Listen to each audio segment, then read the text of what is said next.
They called her barren, worthless, a stain on the family name, so her mother sent her to the cursed Apache hunter as an offering to settle a blood debt. But when Marianne Coulter returned 6 months later, she carried something in her arms that made the entire town fall silent. New Mexico Territory, 1887. The heat shimmered off the red clay like angry spirits rising from the earth. Dust devils spun in lazy circles across the Coulter property, and the cattle lowed miserably in their pens, tongues thick with thirst.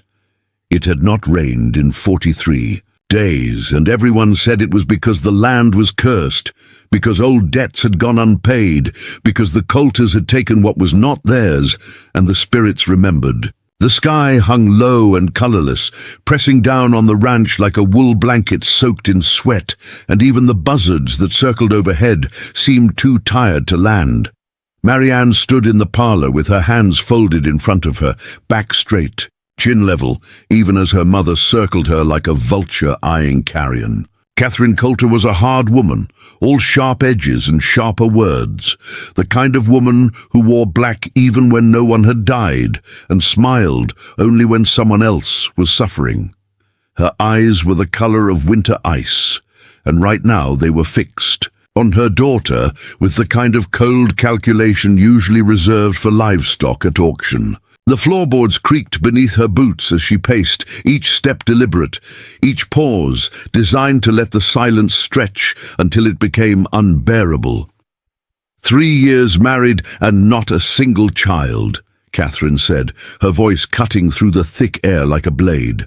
3 years of feeding you, clothing you, tolerating the shame you brought to this family when Thomas Whitmore sent you back like a lame horse. Do you know what they say about you in town, Marianne? Do you know what they whisper when you walk past? They say you are cursed. They say you are hollow. They say God himself turned his face from you because you are unworthy of his blessing. Marianne said nothing.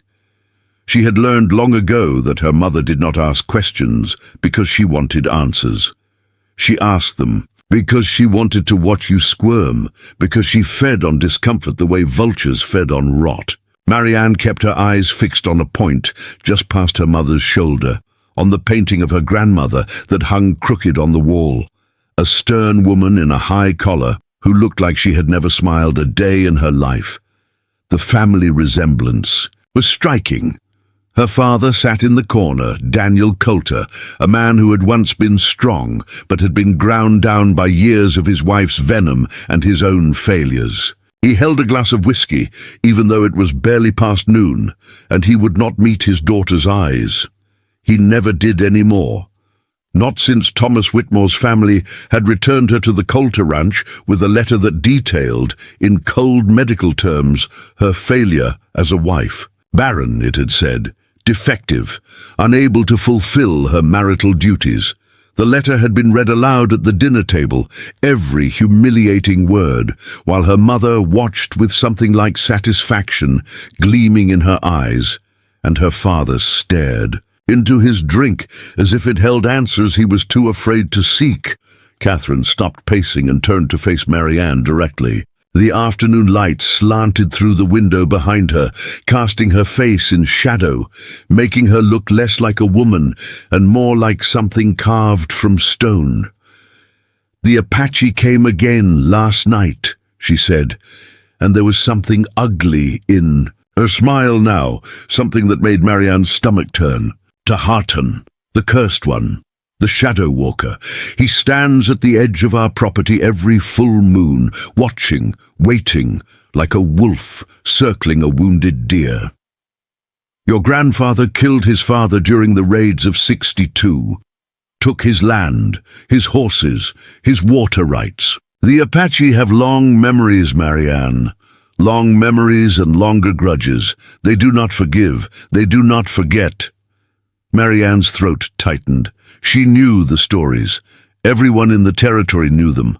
Tahatan was a legend, a ghost story. Mothers told their children to keep them from wandering too far from home. They said he was cursed by his own people for refusing to join the reservation, that he walked between worlds, neither fully alive nor fully dead.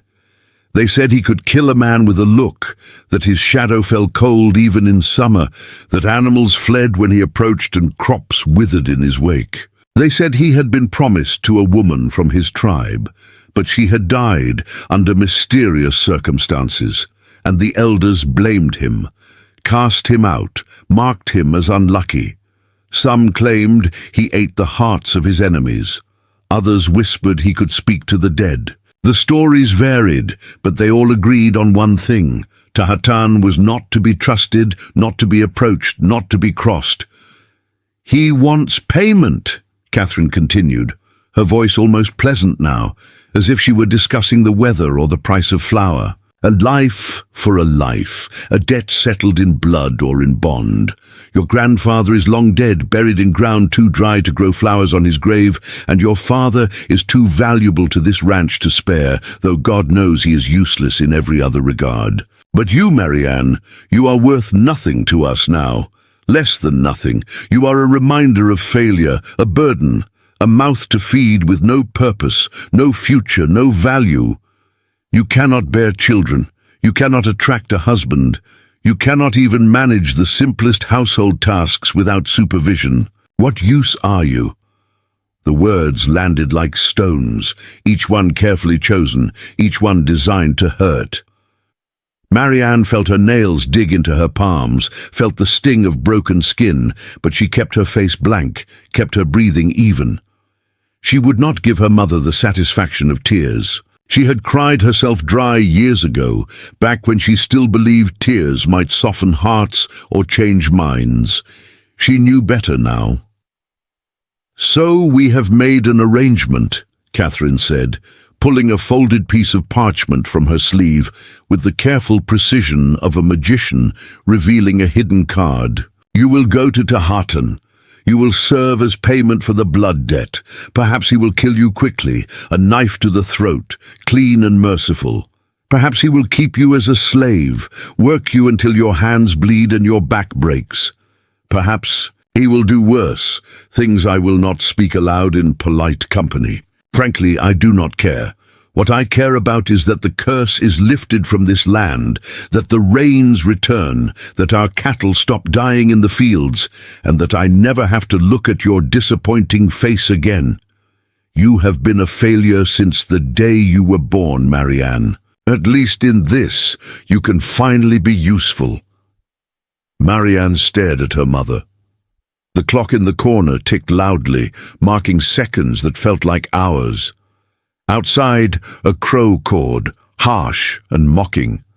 Somewhere in the house, a door slammed, and the sound echoed through the empty halls like a gunshot. For a long moment, the only sound in the room was the ragged breathing of 3 people who had stopped being a family a long time ago. Then, quietly, so quietly it was almost a whisper, Marianne spoke. "When do I leave?" Catherine's smile widened, sharp as broken glass, triumphant as a general who had just won a war without firing a shot. "Tonight, he is waiting at Dead Man's Canyon, the place where your grandfather ambushed his father, where the rocks still carry bloodstains if you know where to look. You will walk there alone. You will take nothing but the clothes on your back, not a canteen, not a shawl, not a scrap of bread. You will go as you are, humble and penitent, an offering worthy of acceptance. And Marianne, if you try to run, if you shame this family one more time by refusing your duty, I will make sure every town from here to Santa Fe knows what a coward you are. You will never find work, never find shelter, never find peace. I will write letters. I will spread stories. I will make sure your name becomes synonymous with disgrace. Do you understand me?" Marianne nodded once. There was nothing left to say. No plea would move her mother's stone heart. No argument would change her father's cowardice. She had been sold, traded, offered up like a sacrificial lamb to appease gods her mother did not even believe in, and there was no one coming to save her. There had never been anyone. Her father finally looked up from his glass, his eyes red-rimmed and watery. For a moment Marianne thought he might speak, might object, might remember that she was his daughter, his firstborn, the little girl. who used to sit on his knee and beg for stories about the old days when he had been young and strong and full of hope. But he only stared at her for a long, empty moment, then looked away and took another drink. The moment passed. The silence returned. That evening, as the sun bled red across the horizon and the shadows grew long and hungry, Marianne walked out of the only home she had ever known. The house stood behind her, a monument to cruelty and failure, its windows dark and lifeless like the eyes of a corpse. She did not look back. She did not say goodbye. She simply walked, one foot in front of the other, toward the jagged rocks of Dead Man's Canyon, where the cursed Apache waited. Her dress, the same one she had worn to her wedding 3 years ago, now faded and patched, dragged in the dust behind her. Her hair, once carefully pinned and curled, hung loose around her shoulders. She carried nothing. She owned nothing. She was nothing. The journey took 2 hours on foot, winding through scrub brush and dry creek beds, past the skeletal remains of cattle that had died of thirst, their bones picked clean by scavengers. The desert was alive with sound at dusk, the chirp of crickets hidden in the rocks, the distant howl of coyotes calling to the rising moon, the rustle of rattlesnakes slithering between the stones in search of warmth. Marianne's dress caught on thorns and tore, leaving strips of fabric hanging like flags of surrender. Her boots, cheap leather that had never fit properly, filled with sand and rubbed blisters on her heels until every step was agony. Her throat burned with thirst, her lips cracked and bleeding, but she did not stop. She could not stop. Behind her was a mother who hated her with the passion most women reserved for love. Ahead was the unknown, dark and terrifying, and utterly beyond her control. And the unknown, she decided, could not possibly be worse than what she was leaving behind. When she finally reached the canyon, the air changed. It grew colder, heavier, as if the world itself was holding its breath, as if the rocks and the sky and the very ground beneath her feet were waiting to see what would happen next. The temperature dropped 10 degrees in the span of a dozen steps, raising goosebumps on her arms, despite the lingering heat of the day. The rocks rose around her like the broken teeth of some ancient beast, sharp and unforgiving, stained red by iron in the stone, or perhaps, as the stories claimed, by blood that refused to wash away. In the center of the clearing, lit by the pale light of the rising moon, stood a man, Tahatan. He was taller than she expected, easily 6 feet, broad-shouldered and lean in the way of men who worked hard and ate little, with long black hair that fell past his shoulders in a thick braid, decorated with small bone beads. He wore simple clothes, deerskin pants worn soft from use, and a plain cotton shirt that had once been white but was now the color of dust. At his side hung a knife with a bone handle, and across his back was strung a bow of dark wood, unstrung but clearly well-maintained. But it was his eyes that stopped her cold. They were dark, impossibly dark, like looking into a well with no bottom, and when they fixed on her, she felt as if he could see straight through her skin to the frightened, hollow thing beneath, as if all her secrets and shames were laid bare before him like cards on a table. For a long moment, neither of them spoke. Marianne stood frozen at the edge of the clearing, her heart hammering against her ribs like a trapped bird, waiting for him to move, to strike, to do whatever cursed men did to the offerings left at their feet. She had heard stories of Apache warriors, of their skill with knives, of the way they could kill silently in the dark. She had heard stories of revenge, of torture, of cruelties inflicted on enemies. She waited for pain, for violence, for the end she had been promised. But Tahatan only studied her, his expression unreadable, his body still as stone. He looked at her torn dress, at her bleeding feet, at the bruises on her wrists that she had tried to hide beneath her sleeves, bruises shaped like fingers from the last time her mother had grabbed her in anger. He looked at her face, gaunt from skipped meals and sleepless nights, at her eyes red from dust and exhaustion, and tears she refused to shed. And then, in a voice low and rough as gravel, weathered by wind and sun, and years of speaking only when necessary, he spoke. They sent you to die." It was not a question. It was a statement, a fact observed and spoken plainly, without judgment, without emotion. Marianne lifted her chin, forced herself to meet his gaze, even though every instinct screamed at her to run, to hide, to make herself small and invisible the way she had learned to do in her mother's house. "They sent me to settle a debt," she said, and was surprised by how steady her voice sounded. "How clear?" Tahatan's lips twitched, not quite a smile, but close, as if he found something darkly amusing in her answer. "There is no debt. Your grandfather killed my father in a fair fight, warrior to warrior, both armed, both willing. I do not seek revenge for honor lost in battle. That is the way of war.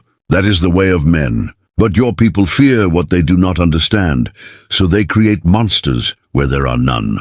They tell stories to frighten children and soothe their own guilt. They say I'm cursed because I refuse to forget who I am, because I will not bow, because I will not disappear quietly into the reservation and let them pretend we never existed."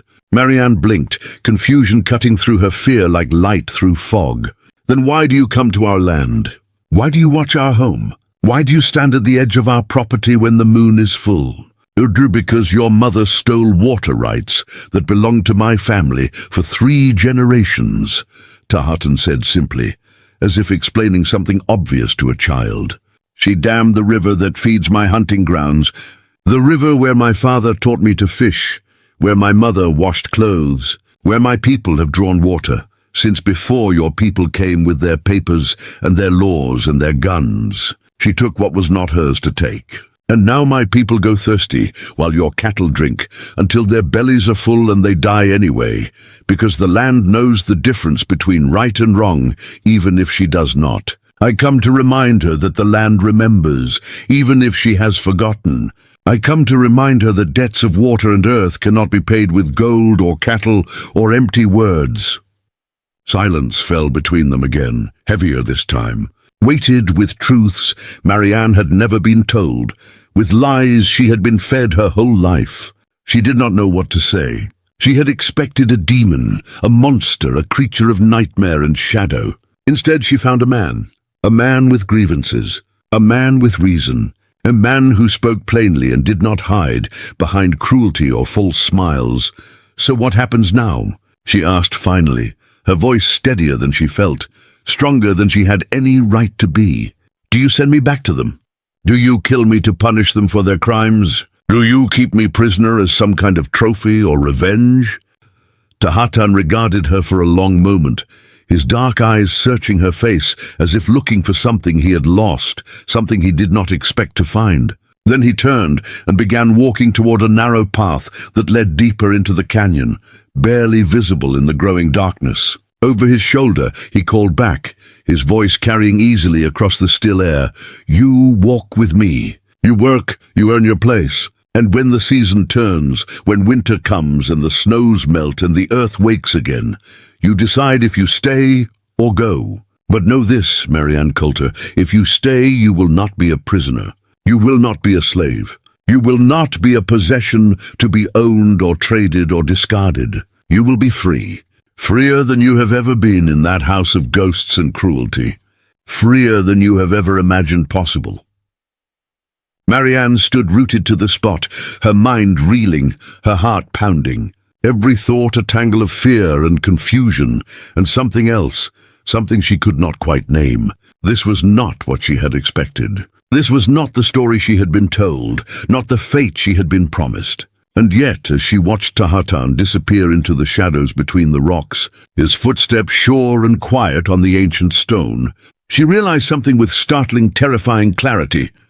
She had nothing left to lose, so she followed. The path wound deeper into the canyon, past towering walls of red stone that rose like cathedral walls toward the darkening sky, past clusters of juniper and pinyon pine that clung stubbornly to cracks in the rocks, their roots digging deep into soil that barely existed, past petroglyphs carved by hands long dead, spirals and handprints and strange animals that seemed to watch her pass with knowing eyes. Tahatan moved with the easy confidence of someone who knew every stone, Every shadow, every hidden danger, his feet finding purchase on loose gravel without hesitation, his body moving through the landscape as if he were part of it, born from the same red earth and shaped by the same harsh wind. Marianne stumbled behind him, her city boots slipping on loose stones. Her breathing labored in the thin air, her legs shaking with exhaustion, but she did not ask him to slow down, did not complain, did not stop. Finally, after what felt like hours, but could not have been more than 30 minutes, they emerged into a hidden valley, sheltered on all sides by sheer cliffs that rose hundreds of feet into the air, creating a natural fortress that could be defended by a single person or hidden from 100 searchers. In the center of the valley stood a simple dwelling, part adobe, part stone, with a roof of woven branches and dried grass, and a fire pit outside the entrance ringed with smooth river stones. It was small, humble, nothing like the grand ranch house Marianne had left behind, with its imported furniture and crystal chandeliers and rooms no one ever used. But it was clean, cared for, lived in. There were herbs drying on racks near the door, their scent sharp and medicinal. There was a water barrel carved from a hollowed log, filled to the brim and covered with cloth to keep out insects. There were pelts stretched on frames, drying in the last light of day, and tools hung neatly on pegs, everything in its place, everything with purpose. Tahatan gestured toward the dwelling with one hand, his movements economical, precise. "You sleep inside.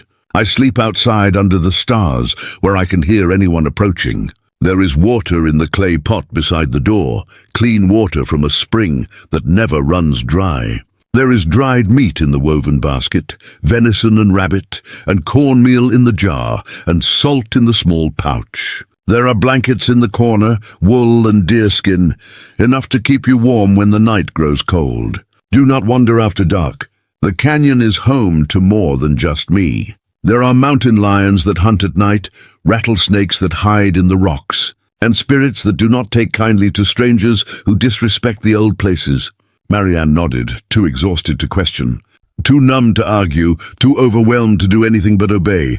She stepped inside the dwelling and found it exactly as he described. The floor was hard-packed earth, swept clean, with a small fire pit in the center beneath the smoke hole. The walls were smooth adobe, cool to the touch, decorated with simple patterns painted in white clay. In one corner was a pile of blankets, neatly folded, and beside them a small basket containing what looked like dried flowers and herbs. There was a simplicity to the space that bordered on beauty, a sense of order and peace that Marianne had not felt in years. She sank onto the pile of blankets in the corner and stared up at the smoke hole in the ceiling where stars were beginning to appear. Cold and distant and uncaring, the same stars that shone over her mother's house, the same stars that had watched her wedding and her shame and her exile. Her body ached from the walk, from exhaustion, from 3 years of carrying grief and failure like stones in her pockets. Her heart ached from words spoken and unspoken, from love withheld and cruelty freely given. But for the first time in 3 years, maybe longer, maybe since before she could remember, she felt something strange and unfamiliar stirring in her chest, fragile as a candle flame in wind but real, undeniably real, hope.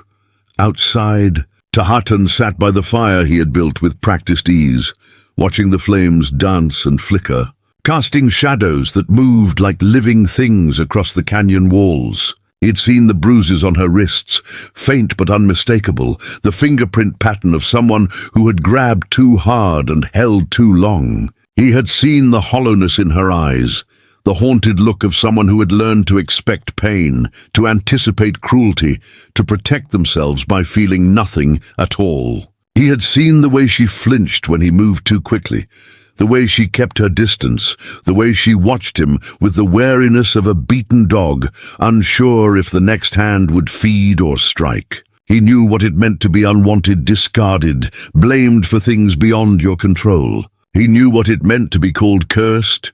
He poked the fire with a stick and murmured to the night, to the stars, to the spirits that lived in the stones and the wind, "She will leave when the moon turns." They always do. They come seeking something they cannot name, and they leave when they realize I cannot give it to them. But somewhere deep in his chest, beneath layers of old hurt and older anger, beneath the walls he had built to keep the world at bay, a small voice whispered back, quiet but persistent, impossible to ignore. Maybe this one is different. The first light of dawn crept into the canyon like a thief, soft and golden and hesitant.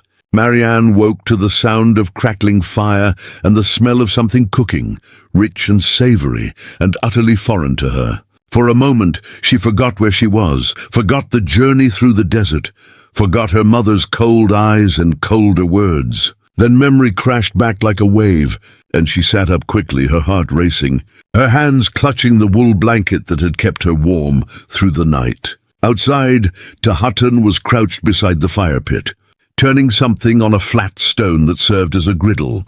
He did not look up when she emerged from the dwelling, blinking against the brightness of morning, her hair tangled and her dress wrinkled from sleep.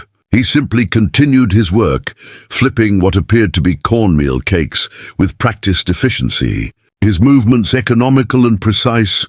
"There is water for washing behind the dwelling," he said without preamble, his voice rough from disuse, as if he were not accustomed to speaking so early in the day. "A basin carved into the rock. The water comes from a spring. It is cold but clean. When you are finished, eat. Then we work." Marianne opened her mouth to respond, then closed it again. She had expected many things from this encounter, violence, captivity, cruelty, but she had not expected this casual domesticity, this matter-of-fact assumption that she would simply participate in the rhythms of his life. She walked around the side of the dwelling and found the basin exactly as he described, a natural depression in the rock that had been deepened and smoothed by hand, filled with clear water that reflected the brightening sky.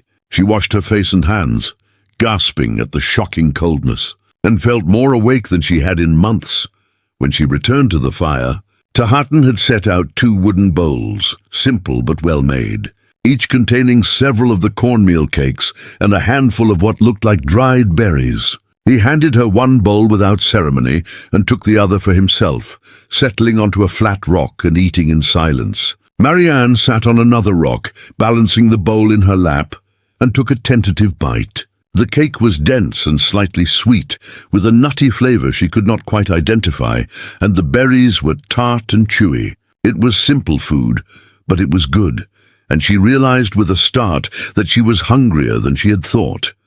Before we jump back in, tell us where you're tuning in from, and if this story touches you, make sure you're subscribed, because tomorrow I've saved something extra special for you. They ate without speaking. The silence was not uncomfortable, merely complete, filled only with the crackling of the fire and the distant cry of a hawk somewhere high above the canyon walls. When they finished, Tahutton collected both bowls and rinsed them in a bucket of water, then set them aside to dry in the sun. "The garden needs weeding," he said, gesturing toward a terraced plot of land she had not noticed the night before, tucked against the eastern wall of the canyon, where it would catch the morning sun. "The corn is young, and the weeds will choke it if left unchecked. Pull anything that does not look like corn, squash, or beans. Leave the pulled weeds in a pile. They will be fed to the goats." Marianne stared at him. "You have goats?" "3, Tahutton said. "They are penned on the far side of the valley. You will meet them later. For now, the garden."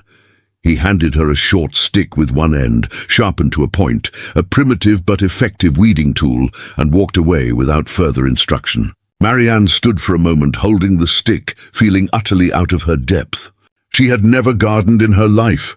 The Lakota ranch had hired hands for such work, and before her marriage she had been trained only in the skills deemed appropriate for a lady of her station: embroidery, piano, polite conversation. All utterly useless here. But she walked to the garden and knelt in the dirt, studying the rows of young plants. The corn was easy to identify, slender green shoots reaching toward the sky. The squash plants had broad, distinctive leaves. The beans twined around small stakes. Everything else, she reasoned, must be weeds. She began to pull, using the stick to loosen stubborn roots, and soon fell into a rhythm. Pull, shake off the dirt, add to the pile. Pull, shake, add. The sun climbed higher. Sweat beaded on her forehead and soaked through the back of her dress. Her hands, soft from years of idleness, quickly developed blisters that burst and stung. Her back ached from bending. Her knees hurt from kneeling on hard ground, but she did not stop. Hours passed. The sun reached its zenith and began its slow descent toward the western rim of the canyon. Marianne's pile of weeds grew larger, a small mountain of green testimony to her labor. She became aware of Tahatan moving around the valley, tending to tasks she could not see, his presence a constant but unobtrusive thing, like the wind or the stones. Once she looked up and saw him climbing the canyon wall with impossible grace, checking what appeared to be snares set in the rocks. Another time, she heard the sound of chopping wood, steady and rhythmic. He never came to check on her progress, never offered encouragement or criticism, simply let her work. When the shadows grew long and the air began to cool, Tahatan appeared beside the garden with a clay jug of water. He did not speak, just held it out to her. Marianne took it with shaking hands and drank deeply, the water sweet and cold and more satisfying than anything she had ever tasted. When she lowered the jug, Tahatan was studying the garden, his expression unreadable. "You pulled the amaranth," he said finally, pointing to a section of her weed pile. Marianne's heart sank. "I am sorry. I did not know. I can replant it if you show me how." Tahatan shook his head. "The amaranth grows wild. It will return. But next time I will show you which plants are friends and which are enemies. Some weeds are also food. Some food looks like weeds. The land does not care what we call things. It only cares what survives." He walked away, and Marianne sat back on her heels, staring at her blistered hands, at the rows of corn that looked slightly less choked than they had that morning, at the pile of weeds that contained both enemies and friends, and she had not known the difference. She felt the sting of failure, but also something else, something that felt almost like pride. She had worked. She had contributed. She had not given up. That evening, Tahatan prepared a stew in a clay pot hung over the fire, adding dried meat, wild onions, the amaranth leaves she had accidentally pulled, and water from the spring. The smell was intoxicating, earthy and rich. When it was ready, he ladled it into bowls, and they ate together in the gathering darkness, watching the stars emerge one by one in the vast expanse of sky above the canyon. "Why do you live here alone?" Marianne asked suddenly, surprising herself with the boldness of the question. "Why not join your people on the reservation? Why not find a new tribe that would accept you?" Tahatan was quiet for a long time, so long that Marianne thought he would not answer. Then he spoke, his voice low and measured, each word carefully chosen. "When I was young, my father taught me that a man's worth is not measured by what others think of him, but by how he lives when no one is watching. The reservation is a cage dressed up as salvation. They tell my people to forget who they were, to become shadows of themselves, to bow and scrape and be grateful for the scraps they are given. I will not do that. I will not forget. I will not bow. So I live here in the old way, as my father did and his father before him. I hunt, I plant, I remember, and if that makes me cursed in their eyes, then let me be cursed. I would rather be cursed and free than blessed and broken." Marianne absorbed this, turning the words over in her mind, like stones in a river, feeling their weight and their truth. "They call me cursed too," she said quietly, "because I could not bear children, because my body failed at the one thing it was supposed to do. My husband's family blamed me. My mother blamed me. Even I blame myself, and now?" Tahatan asked. "Now I do not know what to think," Marianne admitted. "I do not know if I was truly the one who failed, or if I was simply blamed, because it was easier than admitting the failure might lie elsewhere. I do not know if curses are real or if they are just stories we tell ourselves to make sense of things we cannot control." Tahatan nodded slowly. "That is wisdom, to question, to doubt. Too many people accept what they are told without asking if it is true. You are learning to see with your own eyes instead of through the eyes of others. That is the first step toward freedom." They fell silent again, but it was a different kind of silence now, companionable rather than merely empty. When they finished eating, Marianne helped clean the bowls and bank the fire for the night. Tahatan handed her a rolled bundle of soft deerskin. "Your hands," he said. "Wrap them before you sleep. Tomorrow they will hurt worse, but they will also begin to heal. Pain is not the enemy. Ignoring pain is—" Marianne took the deerskin and examined her hands in the firelight. The blisters were angry and red, some still weeping clear fluid. She wrapped them carefully, wincing at the tenderness, and wondered when she had last felt this alive, this present in her own body. The days began to blur together, each one following a similar pattern, but never quite the same. Marianne woke with the sun, washed in the cold spring water, ate simple meals and worked. She weeded the garden until she could identify every plant by sight and touch. She learned to grind corn between two stones, the rhythmic scraping motion that made her shoulders ache but produced fine meal for cakes and porridge. She learned to tend the goats, 3 cantankerous creatures named in a language she did not understand, but who responded to her voice with increasing friendliness. She learned to collect eggs from the wild quail nests Tahatan had located in the rocks, moving slowly and carefully so as not to startle the birds. She learned to mend clothing with sinew and bone needles, her stitches crooked at first, but improving with practice. Tahatan taught her through demonstration rather than explanation. He would show her a task once, sometimes twice, then leave her to puzzle it out on her own. When she made mistakes, and she made many, he corrected her without judgment, simply showing her the right way and letting her try again. There was no mockery in his teaching, no impatience, no sense that her failures were shameful or disappointing.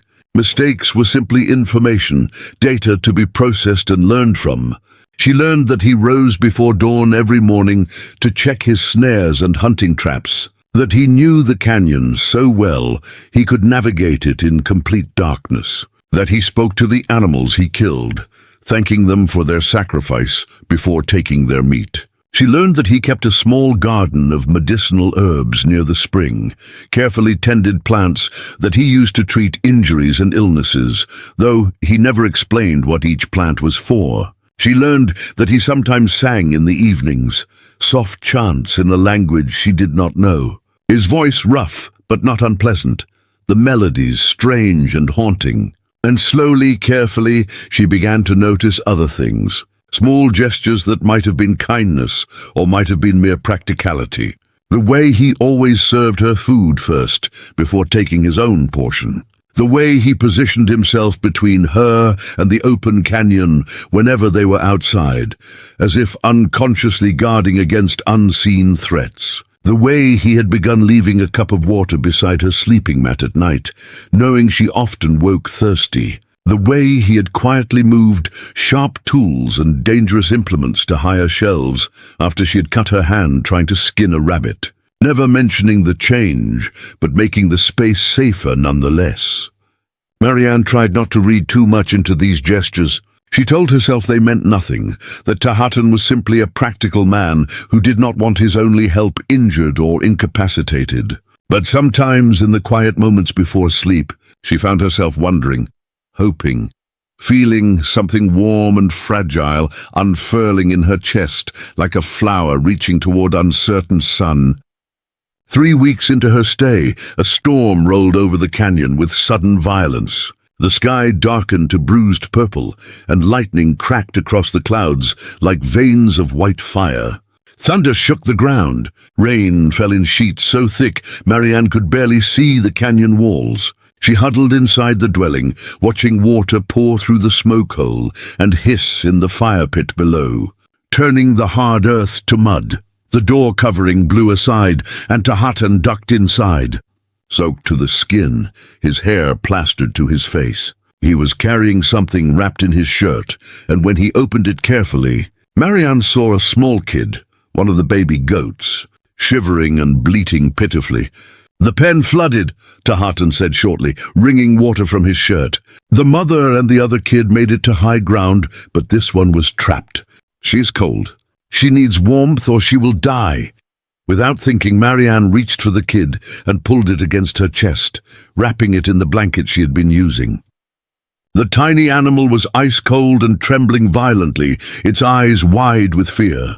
She rubbed it vigorously through the blanket, trying to generate warmth, and made soft, soothing sounds. The same sounds she had made to comfort the child she had never had, the child she had been told she would never have. Tahatan watched her for a moment, something unreadable flickering across his face, then moved to rebuild the fire, coaxing the wet wood into reluctant flames. He worked quickly and efficiently, and soon the dwelling was filled with warmth and the smell of wood smoke. Marianne continued to hold the kid, rocking slightly, whispering nonsense words of comfort, and gradually the tiny animal stopped shaking and began to relax. Its breathing evening out, its eyes drifting closed. "You are good with her," Tahatan said quietly, not looking at Marianne but at the fire, at his hands, at anything but her face. Marianne felt tears prick her eyes, sudden and unexpected. "I always wanted children," she said, the words tumbling out before she could stop them. "I tried everything. Every remedy, every prayer, every piece of advice from every old woman who claimed to know the secret. Nothing worked, and eventually they decided it was my fault, that I was the broken one, that I was being punished for some sin I could not remember committing." "Maybe you were not broken," Tahatan said. "Maybe the timing was wrong. Maybe the partner was wrong. Maybe the world was not ready for what you had to give. Or maybe you were always meant to nurture life in a different way. Not through birth, but through care, through presence, through the simple act of holding something small and frightened and making it feel safe." Marianne looked down at the sleeping kid in her arms, so small and vulnerable and trusting, and felt something crack open inside her chest. Not breaking, but opening, making room for a truth she had not allowed herself to consider, that maybe worth was not measured by what you produced, but by how you showed up, by the care you gave, by the life you protected even when no one was watching. The storm raged outside, but inside the dwelling, wrapped in blanket and firelight, Marianne held the tiny goat and felt, for the first time in her life, like she was exactly where she was meant to be. When morning came, the storm had passed, leaving the canyon washed clean and gleaming. The kid was warm and alert, bleating for its mother. Tahatan carried it back to the pen, where it was reunited with its family, and Marianne stood watching, her arms empty but her heart strangely full. That afternoon, she found a new blanket folded on her sleeping mat. Softer than the one she had been using, dyed a deep red with some plant-based color. Beside it was a small clay cup, roughly made but functional, clearly crafted by hand. There was no note, no explanation, but Marianne understood. This was Tahatan's language, not words but gestures, not promises but presence. And for the first time since arriving in the canyon, Marianne allowed herself to believe that maybe, just maybe, she had found something worth staying for. The canyon had become Marianne's world, a universe contained within red stone walls and endless sky. 6 weeks had passed since her mother had sent her away. 6 weeks of labor and silence and slow transformation. Her hands, once soft and useless, were now calloused and strong. Her skin, once pale from indoor living, had bronzed from sun and wind. Her body, once weak from inactivity and poor eating, had grown lean and capable. She could carry water without stopping to rest. She could climb the rocky paths without gasping for breath. She could work from dawn until dusk and feel tired but not defeated. But supplies were running low. The cornmeal was nearly gone. The salt had been scraped from the bottom of its container. They needed cloth for bandages, needles for mending, oil for the lamps. Tahatan had delayed the trip to town as long as possible, but finally there was no choice. They would have to go. "We leave at first light," he told her one evening as they sat by the fire. "The journey takes half a day on foot. We will purchase what we need and return before dark. You will stay close to me. You will not speak unless spoken to. And if anyone asks who you are, you will say you work for me." Nothing more, Marianne nodded, but her stomach twisted with anxiety. She had not seen another human being besides Tahatan in weeks, had not heard her own language spoken by anyone else, had not faced the judgment and cruelty she knew waited in the world beyond the canyon. Part of her wanted to refuse, to stay hidden in this safe place where no one could hurt her. But she knew that was not possible. Life required engagement with the world, even when the world was hostile.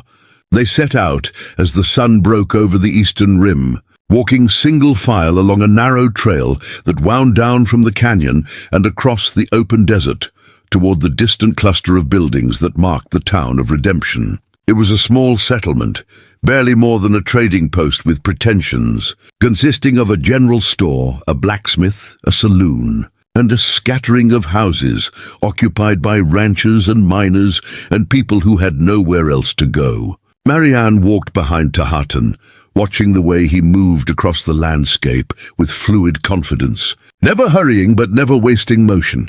He carried a pack on his back, filled with items to trade, animal pelts and dried herbs, and a few pieces of carved bone that he said the store owner valued. Marianne carried nothing but wore the cleanest dress she had, though it was still faded and patched, and had braided her hair in a simple plait down her back. As they approached the town, Marianne felt the weight of eyes on them. A woman hanging laundry stopped mid-motion to stare. Two men working on a fence straightened and watched them pass, their expressions hard and suspicious. A child playing in the dirt looked up and ran inside, calling for his mother. Marianne kept her eyes down and her steps steady, following Tahatan's silent instruction. The general store was a weathered building with a sagging porch and windows filmed with dust. A bell jangled when Tahatan pushed open the door, and the man behind the counter looked up with a practiced smile that froze when he saw who had entered. "Tahatan," the man said, his voice carefully neutral. He was middle-aged and balding, with spectacles perched on a nose reddened by too much whiskey. "Been a while, Mr. Garrett," Tahatan acknowledged, moving to the counter and setting down his pack. "I have pelts, fox and rabbit well cured, also sage and yarrow dried and bundled. I need cornmeal, salt, lamp oil, needles and thread." Garrett examined the pelts with a critical eye, running his fingers over the fur, checking for flaws. "Pelts are good," he admitted grudgingly. "Herbs are acceptable. I can give you half of what you're asking for in trade." "The pelts alone are worth what I am asking," Tahatan said evenly. "You know this." "I know this. Do not insult either of us with games." Garrett's jaw tightened, but after a moment he nodded. "Fine, 3/4. Final offer, agreed." As Garrett began gathering the requested items, his eyes slid to Marianne, who stood near the door with her hands folded, trying to be invisible. "Who is the girl?" he asked too casually. "She works for me," Tahatan said exactly as he had instructed her to say if asked. "Works for you doing what exactly?" Garrett pressed, his tone taking on an edge of insinuation. "Tending the garden, caring for the animals, keeping the household. The work that needs doing," Tahatan replied, his voice flat and offering no opening for further questions. Garrett smirked, but said nothing more, wrapping the cornmeal in paper and measuring out salt into a small cloth bag. As he worked, the door opened again, and 3 women entered, chattering among themselves until they saw Tahatan and Marianne. The conversation died instantly. One of the women, tall and sharp-featured with graying hair, pulled into a severe bun, sucked in her breath audibly. "Catherine Coulter's daughter," she said, her voice carrying across the small space like a bell tolling doom. "Marianne, I heard you had been sent away, but I did not believe the rumors about where you had gone." Marianne felt ice slide down her spine. She recognized the woman now, Mrs. Adelaide Thornton, wife of the banker, a woman who had always looked at Marianne with thinly veiled contempt even before the disgrace of her failed marriage. The other 2 women were strangers, but their expressions quickly shifted to mirror Mrs. Thornton's. Curiosity mixed with scandalized delight. "Mrs. Thornton," Marianne managed, her voice barely above a whisper. "Living with the savage," Mrs. Thornton continued, her lip curling with distaste. "Your mother said she sent you to settle a debt, but I see now what kind of settlement was made. How utterly shameful. How perfectly fitting for a woman of your reputation." Marianne's cheeks burned, but before she could respond, Tahatan turned from the counter and fixed Mrs. Thornton with a look so cold and steady that the woman actually took a step backward. "Marianne works for me," he said, his voice quiet but carrying a weight that made the words feel like stones. "She earns her keep with honest labor. She asks for nothing and gives everything. If you find shame in that, perhaps you should examine what you value, because clearly it is not work, not dignity, and not truth." Mrs. Thornton's mouth opened and closed like a fish gasping for air. "How dare you speak to me in such a manner? I am a respectable woman, a pillar of this community. Respect is not given by position," Tahatan said. "It is earned by action. What have you done today that earns respect? Have you grown food? Have you cared for animals? Have you created anything of value? Or have you simply stood in judgment of others while contributing nothing but poison to the world?" The silence in the store was absolute. Even Garrett had stopped moving, staring at Tahatan with wide eyes. No one spoke to Adelaide Thornton like that. No one challenged her authority or questioned her worth. She was money and status and power, at least in this small corner of the world.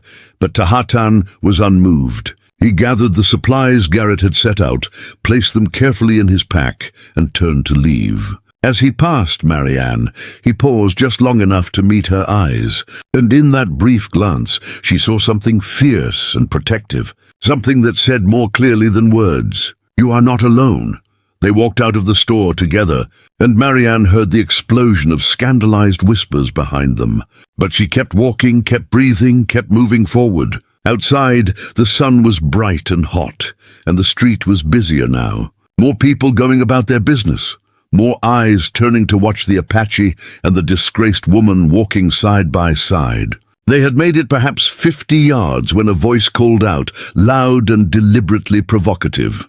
"Tahatan!" "The cursed one." Still pretending to be human, I see. Tahatan stopped. Marianne felt her heart sink. She turned and saw 3 men emerging from the saloon, clearly already deep in drink, despite the early hour. The one who had spoken was young, perhaps 25, with the swagger of someone who had never truly been tested and the cruelty of someone who enjoyed inflicting pain on those weaker than himself. His name was Jack Riley, and Marianne remembered him vaguely from town gatherings. Always loud, always looking for a fight. "Keep walking," Tahatan said quietly to Marianne. "But say it as she began. Keep walking," he repeated, his tone leaving no room for argument. Marianne took a few steps, then stopped and turned back, unable to leave him alone despite his command. She watched as Jack and his companions spread out, blocking the street, their intentions clear. "Heard you got yourself a new woman," Jack said, grinning with ugly amusement. "Catherine Coulter's Barren daughter. Guess even a cursed savage can find use for damaged goods, eh? What do you do with her, Tahatan?" "She cannot give you children. She cannot give you anything a real woman could give. Must be lonely, settling for scraps." "Move aside," Tahatan said, his voice still quiet but with an edge now, sharp as obsidian. "Or what?" Jack taunted, stepping closer. "You will curse me. You will call down your evil spirits. Everyone knows you are nothing but a coward, hiding in the desert, too afraid to face the world, too weak to join your people on the reservation where you belong." What happened next occurred so quickly that Marianne almost missed it. Jack reached out to shove Tahatan, but Tahatan moved like water, flowing around the touch, and in one smooth motion he had Jack's arm twisted behind his back and the young man's face pressed against the wall of the nearest building. There was no violence in the movement, no anger, just efficiency. Jack yelped in pain and surprise. "I am not weak," Tahatan said, his voice still impossibly calm. "I am not a coward. I choose to live apart because I refuse to become what you want me to be, small and broken and grateful for crumbs. You mistake solitude for weakness, but you are wrong. Solitude is strength. It is the ability to stand alone when the crowd demands conformity. And as for Marianne, she is worth 10 of you. She works without complaint. She learns without ego. She survives without self-pity. What do you do, Jack Riley, besides drink and talk and hurt people weaker than yourself? He released Jack, who stumbled away, red-faced and furious. The other two men had not moved, clearly unwilling to engage with someone who had just demonstrated such casual capability. Jack spat in the dust and pointed a shaking finger at Tahatan. "You will regret this," he snarled. "You and your whore both." Tahatan did not respond. He simply turned, walked to where Marianne stood frozen, and placed one hand gently on her elbow, guiding her forward. They walked out of town in silence, and no one followed, though Marianne could feel the weight of stairs like physical pressure against her back. They were well into the desert, the town shrinking to a smudge behind them, before Marianne finally spoke. "You did not have to defend me," she said, her voice tight with emotion she could not quite name. "You did not have to risk making enemies on my account." "They were already enemies," Tahatan replied. "And I did not defend you. I told the truth." "There is a difference." "Is there?" Marianne asked.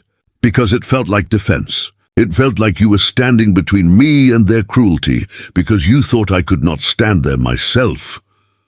Tahatan stopped walking and turned to face her directly.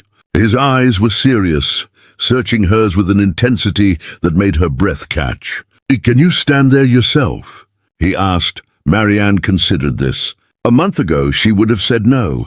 A month ago, she would have absorbed their words like blows and believed everyone. But now, after weeks of work and growth and slowly rebuilding something inside herself that had been broken for so long, she was not sure. "I think I am learning how," she said finally. Tahatan nodded, a small smile touching the corner of his mouth. "That is all anyone can do. Learn, grow, become stronger than the stories others tell about you."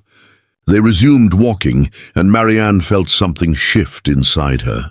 A subtle realignment of her understanding. Tahatan had not defended her because he thought she was weak.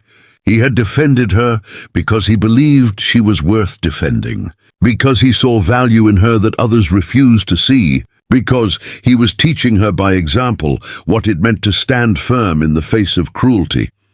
That night, back in the canyon, they prepared the evening meal together in comfortable silence. Marianne ground the new cornmeal while Tahatan built up the fire. As she worked, she found herself thinking about the women in the store, about Mrs. Thornton's venomous words, about Jack Riley's ugly taunts. Once those words would have destroyed her. Now they simply existed, sounds in the air that had no power unless she gave it to them. "I have been thinking," she said as they ate, the stars beginning to emerge overhead, "about curses. About what makes someone cursed." Tahatan looked at her, waiting. "I think a curse is just a story that people tell when they do not understand something," Marianne continued. "When they cannot explain why things happen the way they do, they create a narrative that makes sense to them, even if that narrative is cruel or false. They said I was cursed because I could not have children. They said you were cursed because you refused to conform. But maybe neither of us was ever cursed at all. Maybe we were just inconvenient to the stories they wanted to tell about the world." "That is wise," Tahatan said quietly. "The most dangerous curses are the ones we believe about ourselves, the ones we internalize until they become part of our identity. Breaking free of those curses requires not magic but courage. The courage to see yourself as you truly are, not as others have named you." Marianne met his eyes across the fire. "Who am I then? If not barren, if not cursed, if not broken, who am I?" "You are Marianne," Tahatan said simply. "You are a woman who works hard, who learns quickly, who cares for small things with gentleness, who survived cruelty without becoming cruel herself, who stands when it would be easier to fall. That is who you are." Something warm bloomed in Marianne's chest, fragile and precious. She wanted to say something in return, to offer him the same gift of clear sight and honest naming. But before she could find the words, Tahatan stood and began banking the fire for the night. "Rest," he said. "Tomorrow we repair the goat pen. The storm weakened the posts and they need reinforcing." Marianne nodded and retreated to her sleeping space, but sleep was slow to come. She lay in the darkness, listening to the sounds of the canyon at night, The whisper of wind through stone, the distant call of an owl, the soft crackling of cooling coals. And she thought about names and curses and the power of being seen truly by someone who had no reason to lie. In the morning, she found a new pair of work gloves beside her mat, made from soft leather and sized perfectly for her hands. The old ones had finally worn through completely, and she had mentioned needing replacements but had not asked for them. Tahatan must have traded for them in town, must have noticed her need and met it without fanfare or expectation of thanks. Preparing and narrating this story took us a lot of time, so if you are enjoying it, subscribe to our channel. It means a lot to us now. Back to the story. She picked up the gloves and held them for a long moment, feeling their weight and their meaning. Then she put them on and went outside to begin the day's work. Ready for whatever would come, autumn arrived quietly in the canyon, marked not by falling leaves, for there were few trees, but by the subtle shift in light and temperature. The mornings carried a sharper chill, and the evenings came earlier, the sun dipping below the canyon rim, before Marianne expected it. The garden began to slow its production, the squash and beans ripening in their final flush before the cold would take them. Tahatan taught her to harvest and preserve, drying strips of vegetables in the sun, storing seeds for next season's planting, preparing for the leaner months ahead. Marianne had been in the canyon for nearly 4 months now, and the woman who had arrived broken and hollow felt like a stranger, someone from another life entirely. Her body was strong now, capable of labor that would have seemed impossible before. Her mind was clearer, unburdened by the constant weight of judgment and shame. She slept deeply and woke refreshed. She ate simple food with genuine appetite. She found joy in small things, the way morning light painted the canyon walls gold, the soft bleating of the kid she had saved from the storm, the satisfaction of a day's work completed. But something else had changed too, something she had been trying to ignore, trying to explain away as exhaustion or changes in diet, or the natural rhythms of a body adjusting to new patterns of life. Her monthly courses, never particularly regular even in her old life, had not come in 8 weeks. Then 10, then 12. She told herself it meant nothing. Stress could delay such things. Physical exertion could disrupt the cycle. It had happened before during her marriage, brief moments of hope followed by crushing disappointment when her body proved once again that it could not do the one thing expected of it. But there were other signs too, ones harder to dismiss. A persistent nausea that struck most mornings, sending her rushing to the edge of the canyon to retch on an empty stomach. A tenderness in her breasts that made even the brush of fabric uncomfortable. A bone-deep exhaustion that no amount of sleep seemed to cure. And something else, something harder to quantify, a feeling of fullness, of presence, of something growing inside her that had not been there before. She said nothing to Tahatan. How could she? What would she say? That she thought she might be carrying a child, a possibility that had been declared medically impossible, a cruel trick of her desperate imagination. He would think her foolish or delusional. Worse, he might pity her, and she could not bear that. So she kept silent and tried to ignore the signs, tried to push down the terrifying, impossible hope that threatened to crack her chest open. Then the sickness came. It started with a fever, sudden and vicious, that struck Marianne in the middle of the night. She woke shivering despite the blankets piled on top of her skin burning to the touch, her head pounding with a pain so intense it made her vision blur. She tried to stand and immediately collapsed, her legs refusing to support her weight. She called out for Tahatan, her voice weak and thready, barely loud enough to carry beyond the dwelling walls.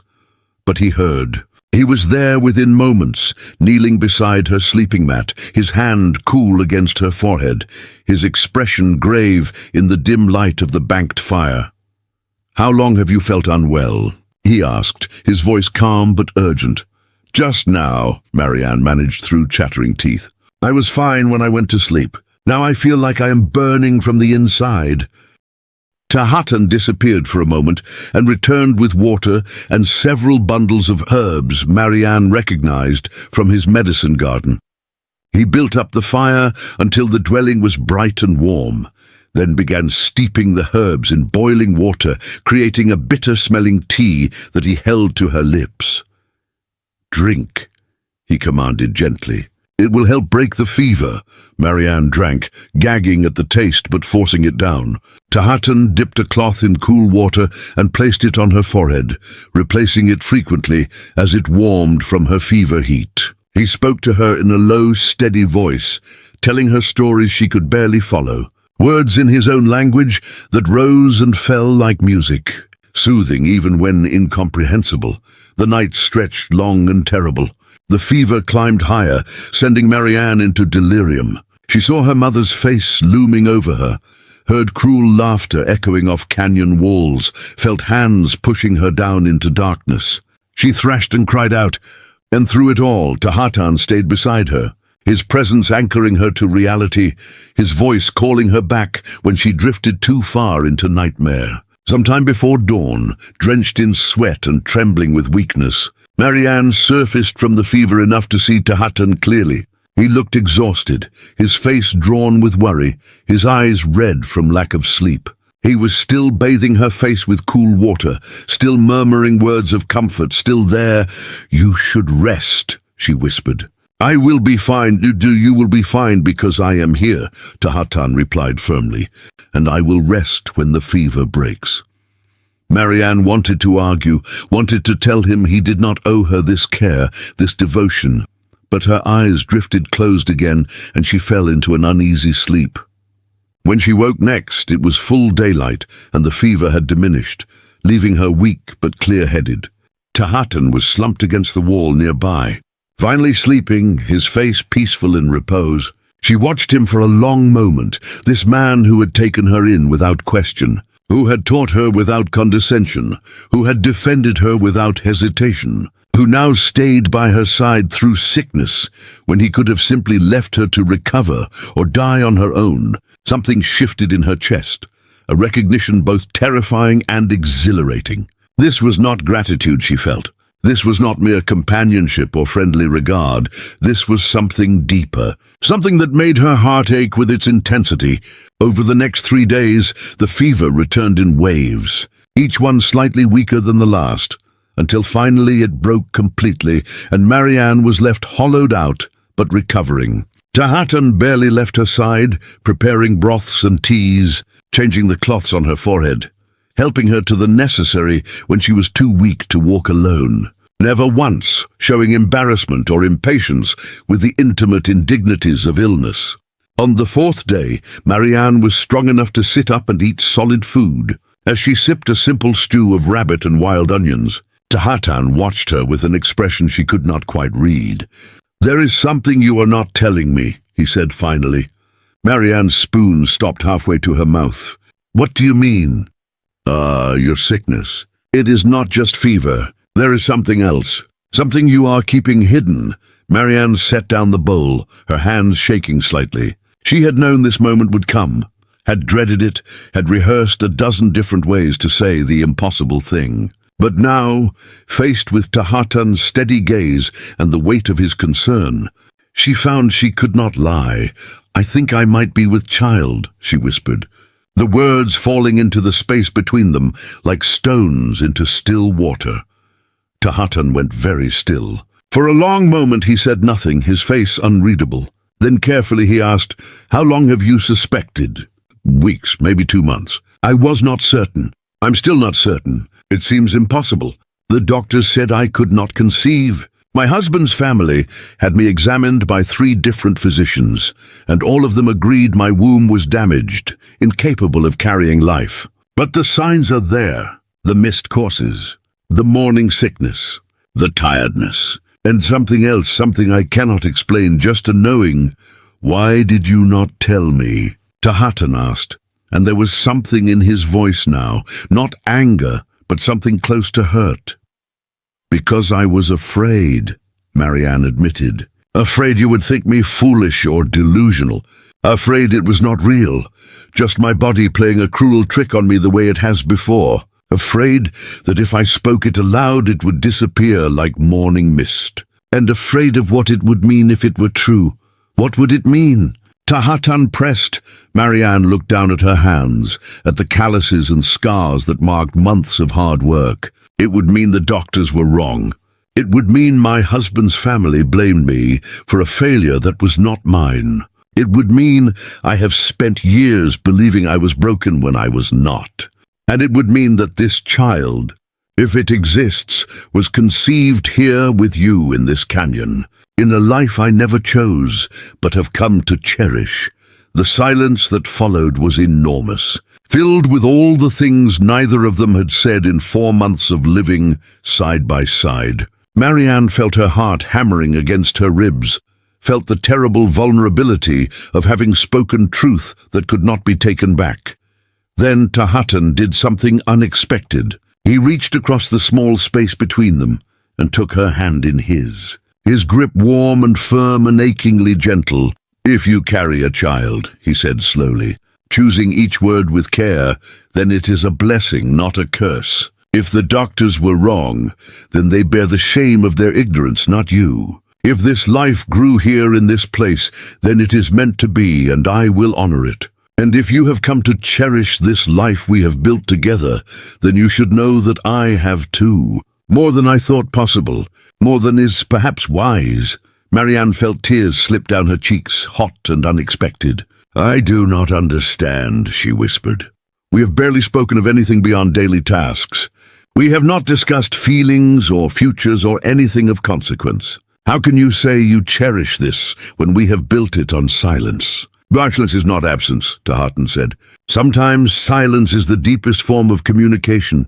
I have shown you who I am through my actions. You have shown me who you are through yours. We do not need words to know what we mean to each other." "And what do we mean to each other?" Marianne asked, her voice trembling. Tahatan met her eyes, and in his gaze she saw everything he had never said, all the carefully controlled emotion he had kept locked behind his quiet exterior. "You are the first person in 5 years who has looked at me and seen a man instead of a monster.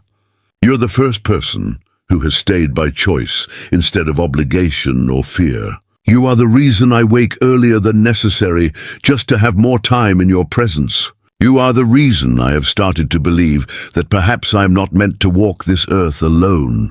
Marianne could not speak. The words were too large, too overwhelming. Instead, she squeezed his hand and let the tears fall freely. Not from sadness, but from relief, from recognition, from the staggering weight of being seen and valued by someone whose opinion mattered more than she had realized. "We need to know for certain," Tahatan said after a moment, practical even in the midst of emotion. "About the child. There is a woman in the next valley, a healer from my people, who refused the reservation. She has knowledge of women's bodies and the signs of pregnancy. If you are willing, we can travel to see her when you are strong enough." "How far?" Marianne asked. 2 days' journey on foot. 3 if we go slowly. We would need to camp one night in the open. But she is trustworthy, and her knowledge is deep. She will be able to tell us what is true." Marianne nodded. "Then we will go. As soon as I can walk without trembling." It took another week for Marianne to regain her strength. Tahatan was patient, adjusting the work to accommodate her limitations, taking on heavier tasks without comment. He brought her special foods meant to build strength, bone broth rich with marrow, dried fruit steeped until soft, meat roasted until it fell apart at the touch. He watched her carefully, noting when she tired, when she needed rest, when she was pushing herself too hard. During this week, something shifted between them. The silence was no longer mere absence of words, but a comfortable intimacy, a shared understanding that did not require constant articulation. They worked side by side, with a synchronicity that felt like music. They ate together with an ease born of familiarity, and sometimes, when they thought the other was not looking, they would catch themselves watching, wondering, hoping.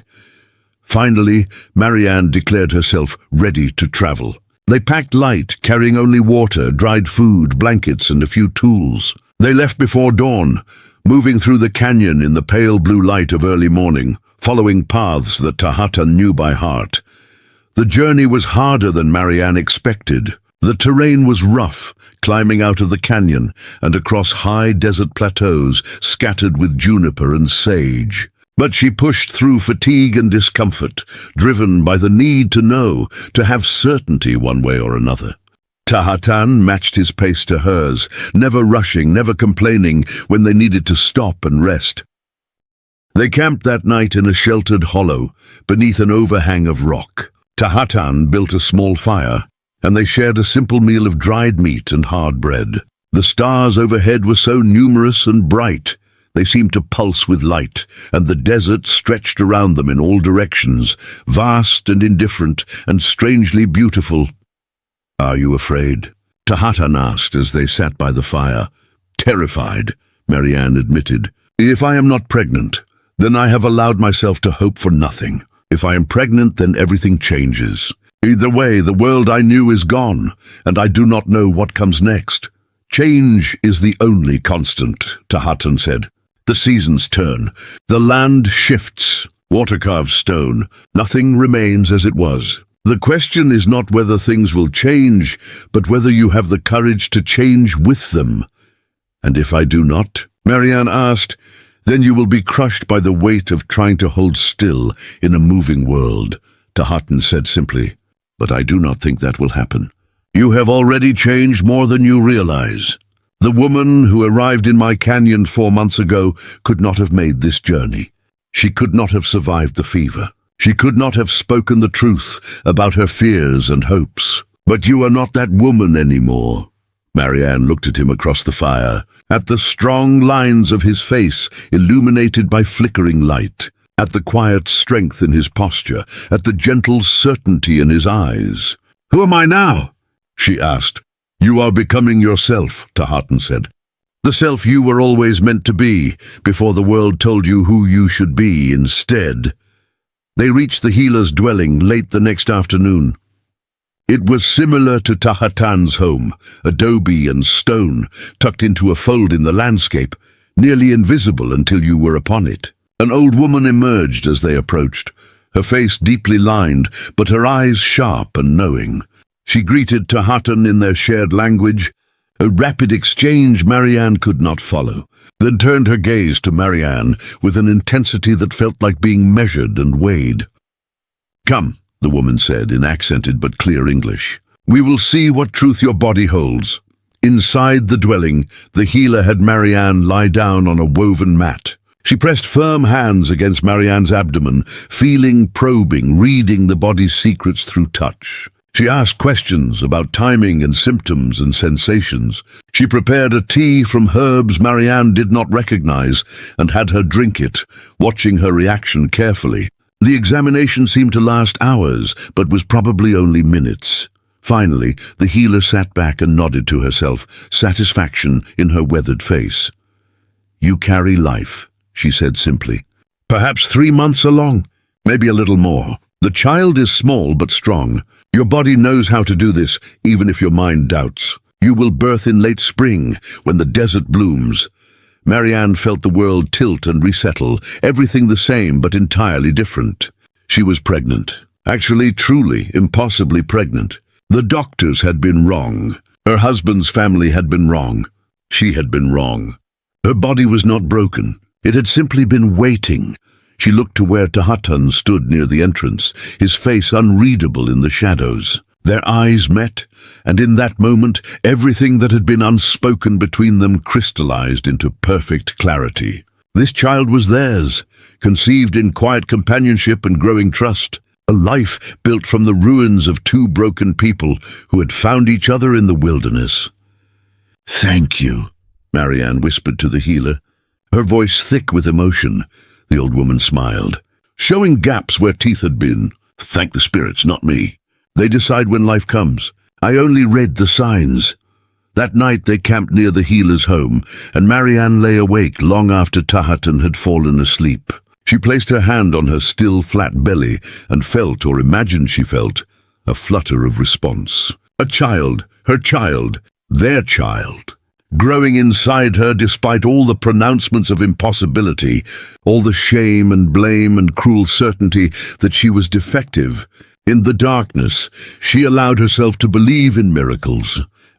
Winter came to the canyon with surprising gentleness. Cold nights and crisp mornings, but little of the harsh weather Marianne had been warned to expect.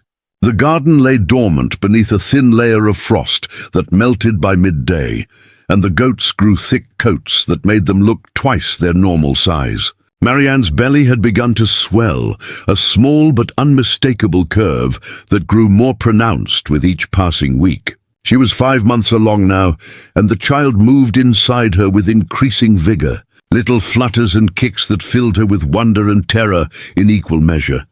Tahatan had grown more protective as her pregnancy progressed, taking on tasks that required heavy lifting or dangerous climbing, insisting she rest more frequently, watching her with an intensity that might have felt oppressive if it had not been so clearly rooted in care. They had not discussed what would happen when the child was born, had not made plans or promises or declarations. They simply continued to live together in the canyon, day by day, building something that had no name but felt more real than anything Marianne had experienced in her previous life.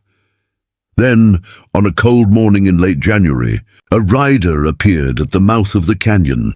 Tahatan saw him first, his sharp eyes catching the movement on the distant trail.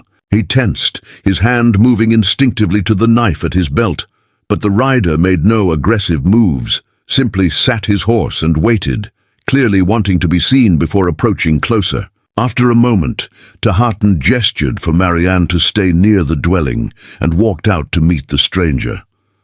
Marianne watched from the doorway, her heart racing with sudden anxiety. Visitors were rare in the canyon, and unexpected visitors were never good news. She could not hear the conversation, but she saw Tahatan's posture shift from defensive to surprised, saw him gesture back toward the dwelling, saw the rider dismount and lead his horse forward. As they came closer, Marianne recognized the man with a jolt of shock. It was Samuel Porter, the foreman from her family's ranch, a decent man who had always treated her with more kindness than her parents had.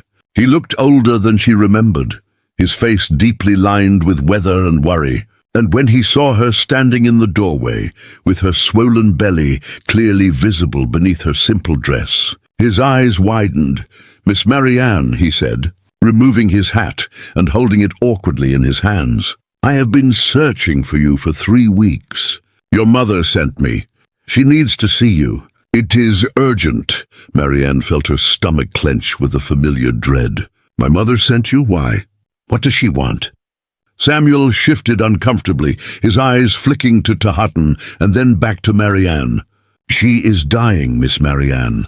Consumption. The doctor says she has perhaps a month, maybe less. She has been asking for you, demanding to see you, actually. She says there are things that need to be said before she passes." Marianne stood frozen, unable to process this information. Her mother dying. The woman who had sent her away without a second thought, who had called her worthless and barren and a disgrace, now wanted to see her. Part of Marianne wanted to refuse, to turn Samuel away and never think of Catherine Coulter again. But another part, a part she did not fully understand, felt the pull of unfinished business, of words that needed to be spoken before it was too late. "I do not know if I can face her," Marianne said quietly. "After everything she did to me, everything she said." "I understand," Samuel said, his voice gentle. "And I will tell her you refused if that is your decision. But Miss Marianne, I think you should know something. Your father is gone. He died 2 months ago, drank himself to death finally. And your mother, she has been different since then, quieter, almost like she's seeing things clearly for the first time. I do not know if she wants to apologize or to hurt you one last time, but I think you deserve the chance to hear whatever she has to say." Marianne looked at Tahatan, seeking guidance without words. He met her eyes and gave the smallest of nods, a gesture that said, "This is your choice, but I will support whatever you decide." "I will go," Marianne said finally. "But Tahatan comes with me. I will not face her alone." Samuel hesitated, clearly uncomfortable with the idea of an Apache accompanying them to the ranch. But he nodded. "As you wish, Miss Marianne." They prepared quickly, packing enough supplies for several days' journey. Tahatan saddled the horse he kept for emergencies, a sturdy paint mare, and helped Marianne mount. She had not ridden in months, and her changed center of gravity made it awkward, but she managed. Tahatan swung up behind her, his arms encircling her to hold the reins, and they set off following Samuel across the winter landscape. The journey took 2 days, camping one night in the shelter of a rocky outcrop while a light snow fell around them. Marianne slept fitfully, her dreams filled with her mother's face, sometimes young and almost kind, the way she had been when Marianne was very small, sometimes twisted with the cruelty that had defined their later relationship. Tahatan stayed close, his presence a steady comfort, and in the morning he helped her onto the horse without comment on the circles under her eyes. They reached the Coulter Ranch in the afternoon of the second day. The place looked smaller than Marianne remembered, shabbier, as if her absence had drained it of whatever vitality it had once possessed. The cattle in the pens were fewer and thinner. The house needed paint. The barn door hung crooked on its hinges. Samuel led them directly to the main house and dismounted. "She is in her bedroom upstairs," he said. "Miss Marianne, I should warn you, she looks very different. The sickness has taken a heavy toll." Marianne nodded, her throat too tight to speak. She looked at Tahatan and he took her hand, squeezing gently. "I will wait here," he said. "But if you need me, call out and I will come." Marianne wanted to ask him to come with her, but she knew this was something she had to do herself. She followed Samuel into the house. The interior was dim and smelled of sickness, that particular combination of medicine and decay. She climbed the stairs to her mother's bedroom, each step feeling heavier than the last. Catherine Coulter lay in the large 4-poster bed, skeletal, her skin stretched tight over sharp bones. Her eyes were sunken deep in their sockets, her hair lank and grey against the pillow. She looked like a ghost of herself, like death had already claimed most of her and was just waiting for the rest. Those sunken eyes fixed on Marianne with startling intensity. For a long moment, mother and daughter simply stared at each other. Then Catherine's gaze dropped to Marianne's swollen belly, and something flickered across her wasted face. "So the savage got you with child," Catherine said, her voice a raspy whisper. "The doctors said you were barren. I suppose they were wrong." "They were wrong about many things," Marianne said, keeping her voice steady. "Samuel said you wanted to see me. What do you want to say?" Catherine coughed, a wet rattling sound that shook her whole frame. When she recovered, she gestured weakly toward a chair beside the bed. "Sit, please. I do not have the strength for you to stand there glaring at me." Marianne sat, perching on the edge of the chair, ready to flee at the first sign of cruelty. But Catherine simply looked at her, really looked, for what felt like the first time in years. "I was wrong," Catherine said finally, the words seeming to cost her great effort. "About you. About what happened with Thomas Whitmore and his family. About sending you to the Apache. About everything." Marianne felt her breath catch. Of all the things she had expected her mother to say, an admission of wrongdoing had not been among them. "Your father told me before he died," Catherine continued, each word careful and measured. "Told me the truth about Thomas. The boy was damaged, Marianne, injured in a riding accident when he was young. The doctors told his family he would never father children, but they kept it secret, blamed every wife who could not produce an heir. You were the third woman he married and discarded. The third woman they destroyed to protect their precious family reputation." The room seemed to tilt. Marianne gripped the arms of the chair.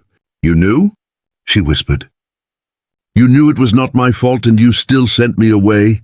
"I did not know when I sent you away," Catherine said, and there was something that might have been shame in her voice. "I learned the truth later, months later, when your father finally grew a spine and confronted Thomas's father at a card game. They laughed about it, Marianne, laughed about how easy it was to fool families desperate for a good match. Your father came home and told me everything, and I realized what I had done to you.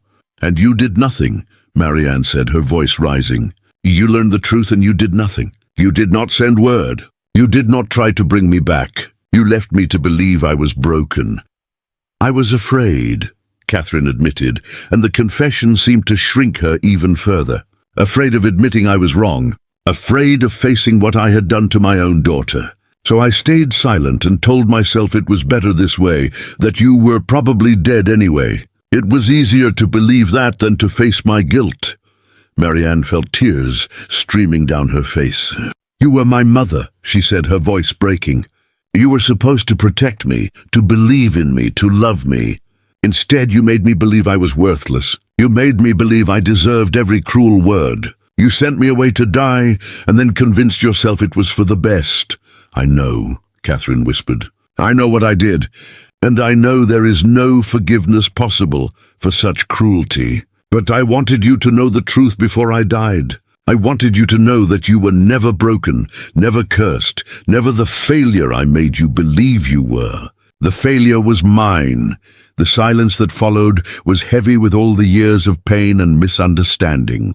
Marianne looked at this woman who had given her life and then spent years trying to destroy it, and she felt something shift inside her chest. Not forgiveness, not yet, perhaps never fully, but understanding. I will not say I forgive you, Marianne said finally. I cannot, not yet, maybe not ever, but I will say this. I survived. I found a life worth living. I found someone who sees me as I truly am and values what he sees. And I am carrying a child who will be born into love instead of shame. So whatever you did to me, it did not destroy me. I'm still here, and I am stronger than you ever gave me credit for. Catherine closed her eyes, and a single tear tracked down her wasted cheek. I am glad, she whispered. Truly, be happy. That is all I ask. Marianne stood. There was nothing more to say. She walked to the door, then paused. Goodbye, Mother, she said softly. Goodbye, Marianne, Catherine replied. Marianne left the room and descended the stairs on shaking legs. Tahatan was waiting exactly where she had left him, and when he saw her face, he opened his arms without hesitation. She walked into his embrace and let herself cry for everything she had lost and everything she had gained. Samuel appeared and handed Tahatan a thick envelope. Miss Marianne's inheritance, he said quietly. Her father left instructions. It is not much, but it is something. They left the ranch quickly, riding away as the sun set behind them. Marianne did not look back. That night, Marianne opened the envelope. Inside was a deed to a small parcel of land adjacent to the canyon, and a letter in her father's shaky handwriting apologizing for his weakness, for not protecting her. He had bought the land to give her something that could never be taken away. What will you do with the land? Tahatan asked as they ate. I think, Marianne said slowly, that I would like to build a house there, a place where we could live together, if that is something you would want. Tahatan reached across the fire and took her hand. Yes, he said simply. I would want to build a life with you and the child. I would want to face whatever comes together instead of alone. If you will have me, I will have you, Marianne whispered. I will have this life we are building together. 5 months later, in late spring when the desert bloomed with unexpected color, Marianne gave birth to a daughter in the dwelling Tahatan had built on her land. The old healer attended, guiding her through the long hours of labor. When Tahatan held the tiny bundle, she stopped crying and looked at him with an intensity that stole his breath. She is perfect, he whispered. She is ours, Marianne replied, and she will never doubt that she is wanted and loved. A week later, they rode into redemption together, Marianne carrying the baby in a sling. When they entered the general store, the conversation died. Everyone stared. Mrs. Adelaide Thornton's eyes went wide with shock when she saw the baby. Impossible, she breathed. The doctor said you were barren. Marianne met her gaze without flinching. The doctors were wrong, she said clearly, about many things, but they were especially wrong about me. She purchased what she needed and walked out with her head high and her child sleeping peacefully against her heart. Behind her, she heard the whispers starting, but they no longer had the power to hurt her. She had found her worth in her own eyes and in the eyes of the man who walked beside her. That evening, as the sun set over their small valley and painted everything gold, Marianne sat outside the new house with Tahatan and their daughter. The child nursed hungrily, her tiny hand wrapped around Marianne's finger, and Marianne felt a peace so profound it brought tears to her eyes. "They sent me here to die," she said softly. "They called me cursed and worthless and threw me away. But instead of dying, I found life. Real life, the kind that matters." Tahatan wrapped his arm around her shoulders and pulled her close. "You were never cursed," he said. "You were blessed. You just needed to find a place where your blessings could be recognized." Marianne leaned into his warmth and watched the desert bloom around them, alive with color and possibility. And she knew, with absolute certainty, that she had finally found home. 3 years had passed since Marianne gave birth to her daughter in the small house built on the land her father had left her. 3 years of watching the desert transform with the seasons, of building a life that felt solid and real and utterly unlike anything she had imagined in her former existence. The house had grown too, expanded room by room as their needs changed, as Tahatan's skill with adobe and stone created spaces that felt both functional and beautiful. There was a larger kitchen now, with shelves lined with preserved foods and herbs. There was a room for their daughter, decorated with woven blankets and small carved animals that Tahatan made during the long winter evenings. And there was a workshop where Marianne had begun crafting simple remedies and tinctures, taught by the old healer who visited occasionally and had taken a surprising interest in passing on her knowledge. Their daughter, Elena, named for Marianne's grandmother, who had been kind in the few memories Marianne could still recall, was a wild creature of boundless energy and fierce curiosity. She had inherited her father's dark hair and her mother's green eyes, and she moved through the world with a confidence that took Marianne's breath away. Elena feared nothing, climbed everything, and asked questions that sometimes had no answers. She spoke both English and her father's Apache tongue with equal fluency, switching between them without thought, and she had already declared that when she grew up, she would be a horse trainer like the man who lived in the valley to the south. Marianne watched her daughter now as she chased the goats around the pen, laughing with pure joy, her small feet kicking up dust, her braids coming loose from the careful work Marianne had done that morning. Tahatan stood nearby, repairing a section of fence that had been damaged in the last windstorm, but his eyes kept drifting to Elena, and there was a softness in his expression that still surprised Marianne sometimes, even after all this time. He had been so closed off when they first met, so careful with his emotions, so convinced that solitude was strength. But fatherhood had cracked something open in him, had revealed depths of tenderness and patience that Marianne suspected even he had not known existed. "She will exhaust herself before noon," Tahatan said without looking away from Elena, a smile playing at the corner of his mouth. "She exhausts me just watching her," Marianne replied, settling onto a rough wooden bench Tahatan had built outside the house. Her hand moved unconsciously to her belly, to the small swell that had only recently become noticeable. She was pregnant again, about 4 months along, and this time there was no fear or uncertainty, only quiet anticipation. The old healer had confirmed it a month ago, had placed her gnarled hands on Marianne's stomach, and pronounced that this child would be a boy, strong and healthy, due to arrive when the summer heat began to break. Tahatan had said nothing when she told him, had simply pulled her close and held her for a long time, his face buried in her hair, his shoulders shaking slightly with emotion he did not try to hide. They had not planned for another child so soon, but the land had its own rhythms, its own sense of timing, and they had learned to trust it. A sound drew Marianne's attention toward the road that led to their small valley. A wagon was approaching, moving slowly, and as it came closer, she recognized the driver. It was Samuel Porter, looking older still but hearty, and beside him sat a young woman Marianne did not recognize, perhaps 18 or 19, with a bruised face and haunted eyes that Marianne knew all too well. Samuel pulled the wagon to a stop and climbed down with a grunt of effort. "Miss Marianne," he said, tipping his hat. "Mr. Tahatan, hope we are not intruding." "You are always welcome, Samuel," Marianne said, rising from the bench with some effort. "What brings you out this way?" Samuel glanced at the young woman, who had not moved from the wagon seat, her hands clutched tightly in her lap. "This is Rebecca Winters," he said quietly. "Her family has a ranch about 20 miles east of Redemption. She was married last year to a man twice her age, arrangement made by her father to settle gambling debts. The husband turned out to be cruel, and when Rebecca could not conceive after 6 months, he started beating her. Said she was defective, said she had tricked him." Marianne felt ice slide through her veins, a familiar horror that never quite faded no matter how much time passed.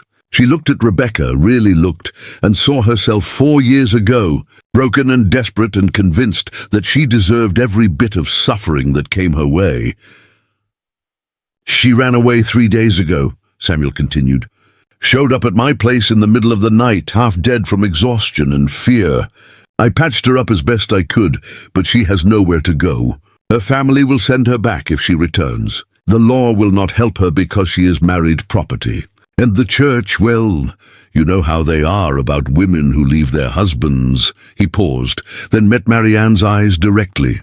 "I remembered what you went through. I remembered how you survived when everyone said you would not. And I thought maybe if you were willing, Rebecca could stay here for a while, just until she figures out what comes next. She is a hard worker, does not complain, and she is good with animals." Marianne did not hesitate. "Of course she can stay," she said firmly. "For as long as she needs."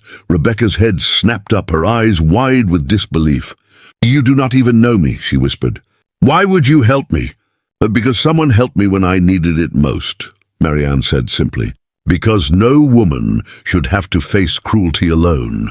Because this valley has room for those who need shelter, and our home has room for those who need family." Tahatan had approached while they were talking, and now he nodded in agreement. "You are welcome here," he said to Rebecca. "We ask only that you work honestly and treat others with respect. Beyond that, you are free to be whoever you need to be." Rebecca climbed down from the wagon, moving stiffly as if her body hurt, and Marianne saw the careful way she held herself, protecting ribs that were likely bruised or broken.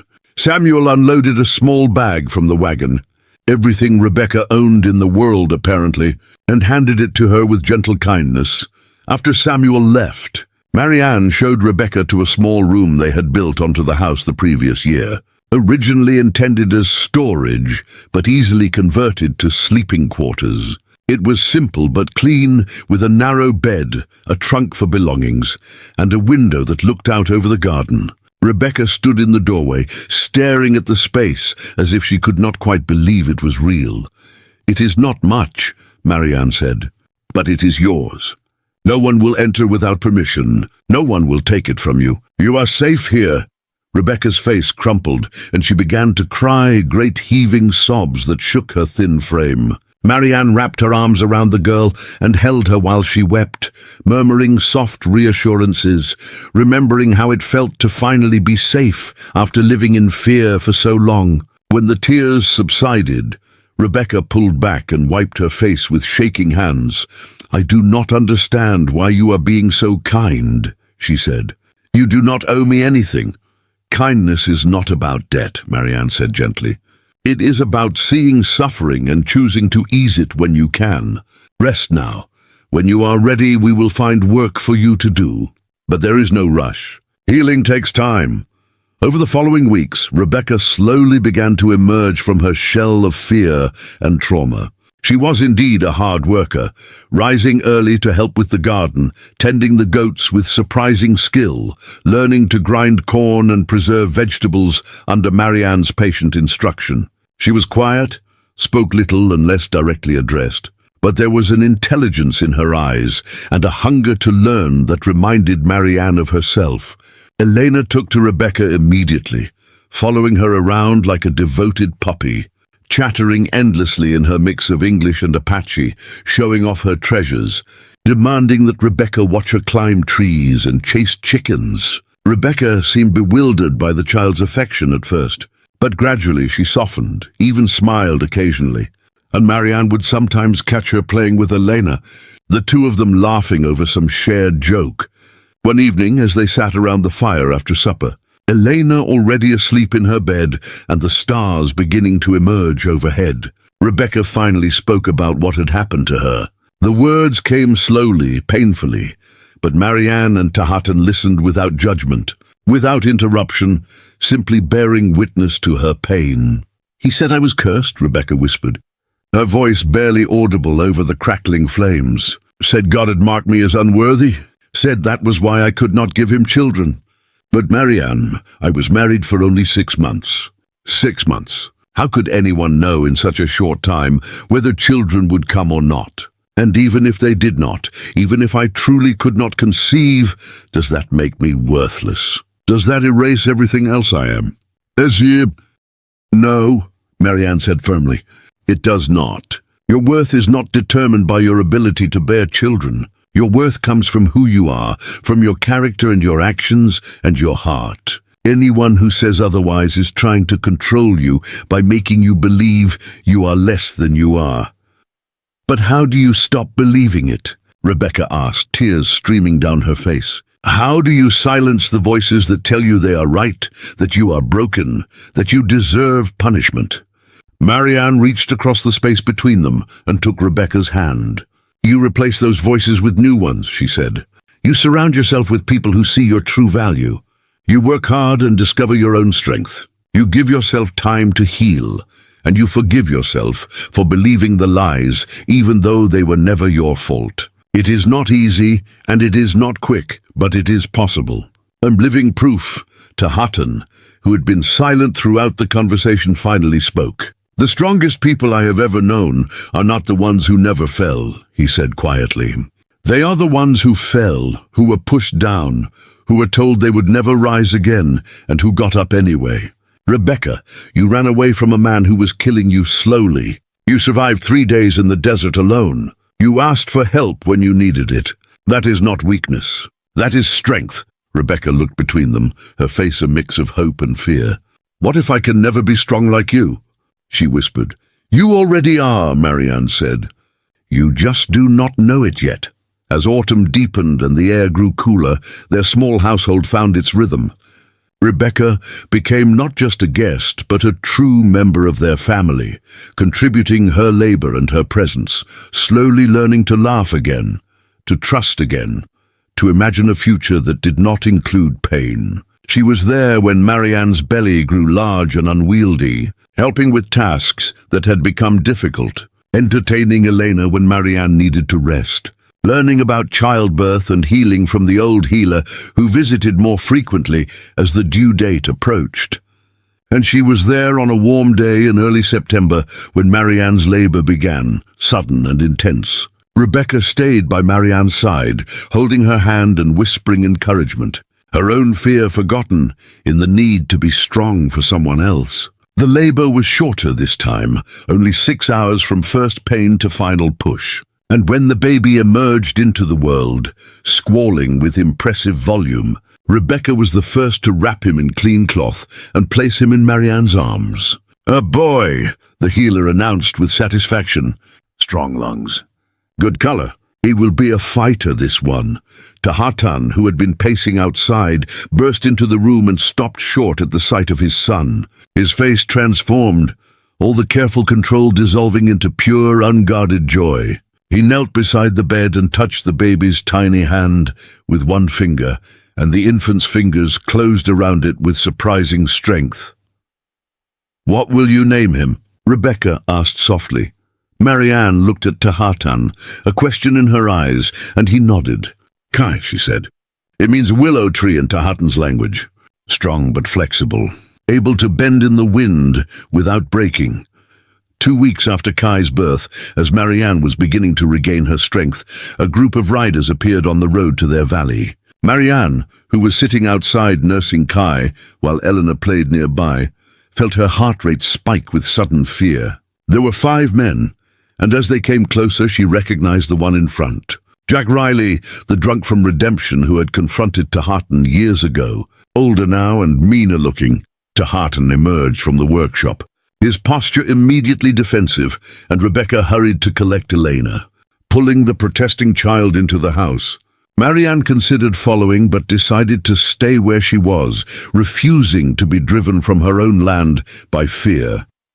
The riders stopped about 20 feet away, and Jack leaned forward in his saddle with an ugly smile. Looks like the cursed Apache and his collection of broken women have made quite the little nest here. Rebecca Winters is married property. Her husband wants her back. Hand her over, or we burn this place down. Before Taharton could respond, Rebecca emerged from the house, her face pale but set with determination. "I will not go back," she said clearly. "You cannot make me—" "Oh, I think we can," Jack said, starting to dismount.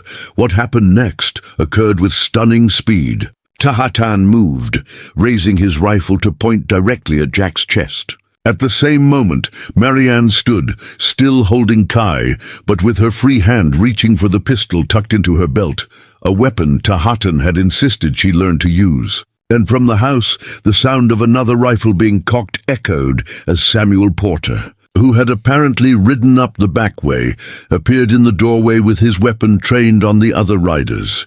"Gentlemen," Samuel said conversationally, "I think you have made a mistake. Rebecca Winters is not on this property. I happen to know she is currently staying with her aunt in Santa Fe. If you proceed with this harassment, I will report to Sheriff Morrison that you attempted armed intimidation of lawful citizens. Jack's face flushed red with anger, but he was not stupid enough to challenge 3 armed people defending their home. "This is not over," he snarled. "Yes," Taharton said quietly. "It is. Rebecca is under our protection. Now leave before I forget that I prefer to settle disputes with words instead of bullets." The riders wheeled their horses and rode away, kicking up dust. When they were gone, the tension drained from the yard. Rebecca was shaking, tears streaming down her face. "They will come back," she whispered. "Then we will keep defending," Marianne said firmly. "You are family now, Rebecca, and we protect our own." That night, after the children were asleep and Rebecca had finally stopped crying, Marianne and Taharton sat together under the stars. Kai was nestled against Marianne's chest, sleeping peacefully, and Taharton's arm was around her shoulders. "Do you ever regret it?" Marianne asked quietly. "Taking me in? Building this life? All the complications that come with refusing to conform?" Taharton was silent for a long moment, then he said, "I regret nothing. Before you came, I was surviving. Now I am living. There is a difference."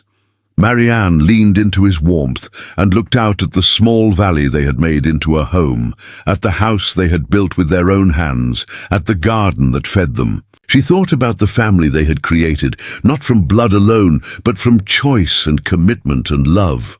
She thought about Rebecca inside, safe and valued and given the chance to heal. She thought about Elena and Kai, growing up in a world where their worth was not determined by other people's judgment. "They called me Barren," she said softly. "They said I was cursed, that I would never know joy or purpose. But look at what I have built. Look at what we have built. 2 children, a home, a family that extends beyond blood, a life that matters. They were wrong about everything." "They usually are," Taharton agreed. "The people who judge harshest are usually the ones most afraid of being judged themselves. They tear down others to avoid examining their own failures. But we do not have to play that game. We can simply live and love and build something worth protecting." Marianne felt Kai shift against her chest, his tiny hand curling into a fist, and she marveled again at the miracle of his existence. She thought about her mother, dead now for 3 years, buried in ground that Marianne had never visited and probably never would. She thought about forgiveness and whether it was necessary, whether some wounds were simply meant to scar rather than heal completely. "I think," she said slowly, that the best revenge is not anger or confrontation. It is building a life so full and rich and joyful that the people who tried to destroy you become irrelevant. Every day that I wake up happy is a day that proves they were wrong. Every child I raise with love is a testimony to my worth. Every person I help is a refutation of the lie that I am worthless. That is victory.